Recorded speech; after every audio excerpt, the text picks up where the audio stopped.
Why do I need a thumbnail? You don't, but it will make things look better. If you want to make your thumbnail look a bit better without using your face, here's how you do it.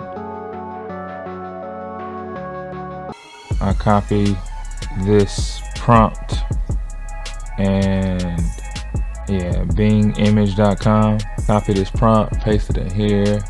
I use a close-up of, you can edit this to how you want. I put happy,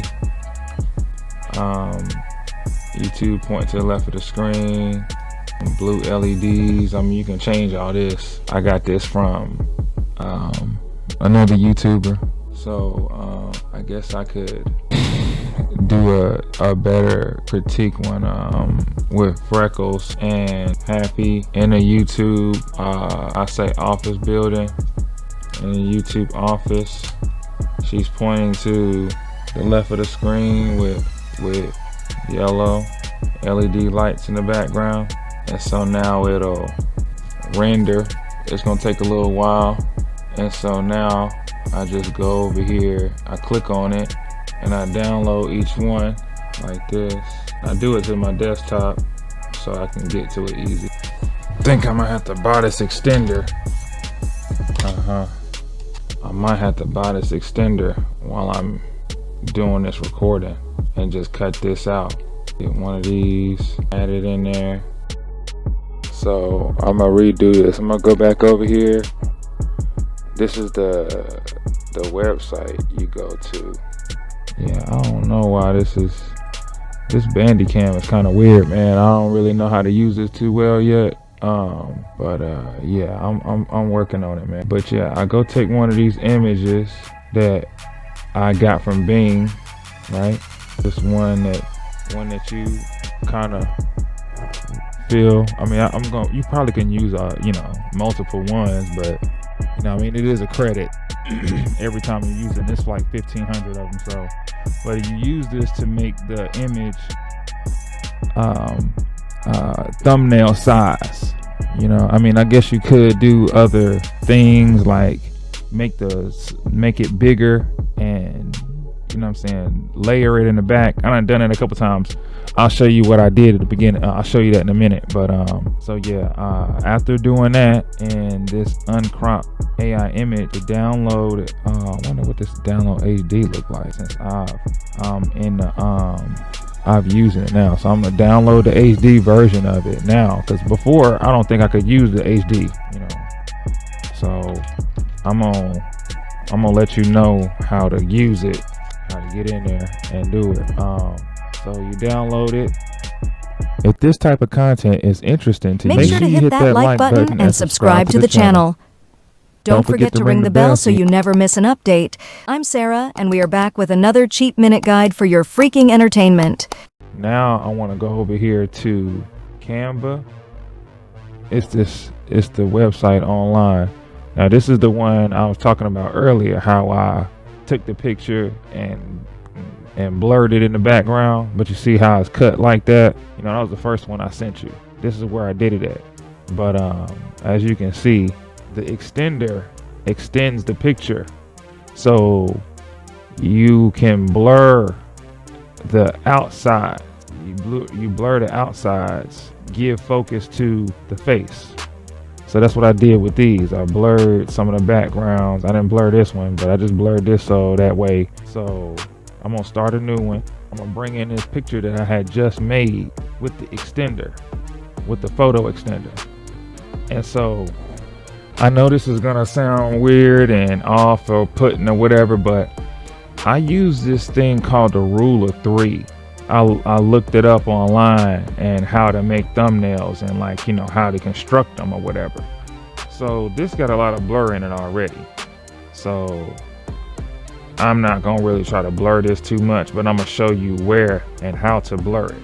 So you click on the image, you go over here to edit, and it takes a while. So I'm gonna try to speed it up a little bit. You scroll down past Magic Studio, past the filters, and you go into effects. You click the blur button, gonna take a while to load. Okay.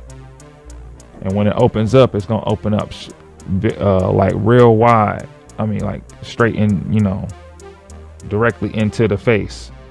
But I didn't finish explaining the rule of threes, but I'll explain it when I get back out. I make the brush wide as I can be, wide as it can. I hold control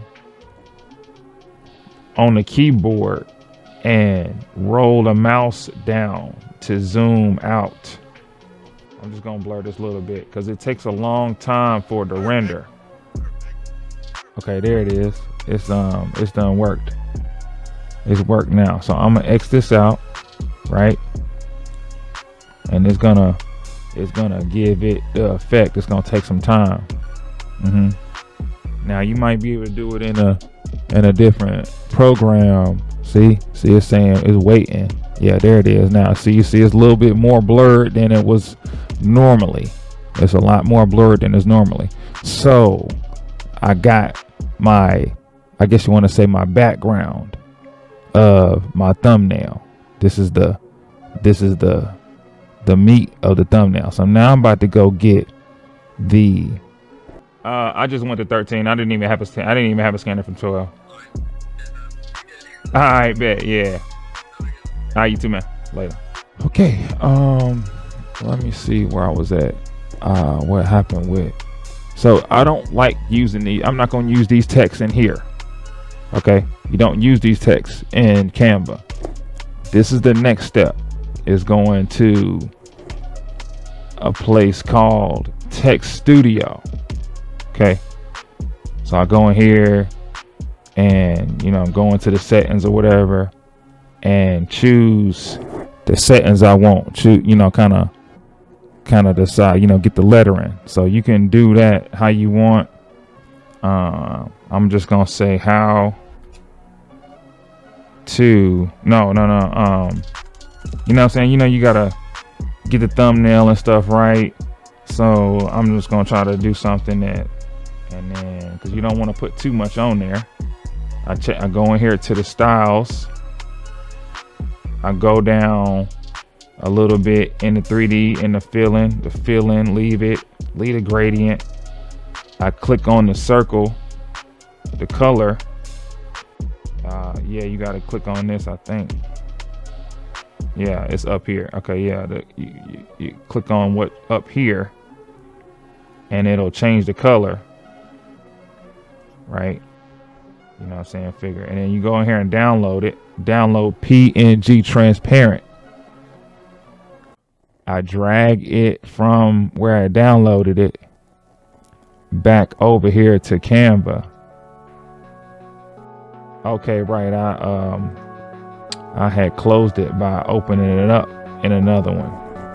So let me open Canva back up and go back to the project that I was just working on. It comes in here now. You pull it into Canva Studio. Got your lettering right here. However you wanna, you know, like lay it, AI, and then I can just go back in here and I'm gonna say thumbnails, right? And then just leave it that, because I'm just doing an example. I'm not even trying to like make a whole big old deal about it. And then I'm gonna go over here and hit this and make this like this. The AI on it, I mean, it's got the thumbnails, it's got, you know, okay, I'm spelling the rule of threes again. So, you know, it's the lines going down here. Do I have this drawing here? Yeah, let me see if I can draw on here. Okay, there's a rule of threes. I know this is an ugly ass color to do this with, but and I can't draw, but this is the rule of three. You know, these little blocks right here, 1, 2, and 3, and then at the top 1, 2, and 3. So it says something about the human psyche looks at it on these lines. So I'm sticking to these lines right here where I place my objects. You know, I'm trying to kind of keep it at that. So now I'm going back into the pointer. So yeah, that was, you know, this is it right here. But I want to add some more elements. I want to add another element. If you are learning something useful, don't forget to ring the bell so you never miss an update. And I can't remember what this is called. This is called Orange Blur Illustration. It's a free element, and it's like a blur spot. So I take it and I add it on here, make it big as the words. I was here at the blur. So what I'm gonna do is make the blur dark, so that way the picture, the words will pop out. Okay, you know, I ain't gonna say contrasting colors, but you know, it's just a contrast thing. Okay, you know what I'm saying? But I'm gonna make the blur go back a layer, send backwards through the thumbnail, through the letters. Then I'm gonna do it one more time and send it through the other layer backwards, send backwards one more time. And so this makes so I got two blurs on there actually. You know, I blurred the background, then I made a spot blur behind the letters so they can be blown out. And then we have the girl in her, you know, third position, and then the letters are in their third position. So then after all that, I go over here and share it and download it. Now I have a lot of pages. You don't want to do all the pages, but we start up here. You want to export it as JPEG, because JPEG will upload to YouTube the easiest. PNG is too big. Okay, and then, you know, video is a video. You know, if you got a video editing software, you can make a short, you know, video of it. But JPEG, you come down to select the pages if you got multiple pages in there. See, I saved a lot of them because I wanted to, you know, have references. So you go in here and click at the top, click off all the pages, then go down to the one page you want to download. Then you download it to your place of choice. And like I said, I, you know, do everything on the desktop and then just clean it off. So I want to do AI, and then I save it like that onto the desktop. And then I'll come on my desktop. Here it is, the thumbnail. So, man, I hope that helped, man. You know, I know I didn't explain it too well. I tried to do it as best as I could, but man, I really do appreciate you, Brody. You know what I'm saying? And if you want me to make you one for something, or you know what I'm saying, you need me to try to do something, or you want to try it out, you know what I'm saying, I'm gonna give you the keys, man. So just stay up out there, bro. Appreciate the encouragement. Hold me down. All right, man. One. Make sure to hit that like button and subscribe to the channel. Don't forget to ring the bell so you never miss an update. I'm Sarah, and we are back with another cheap minute guide for your freaking entertainment.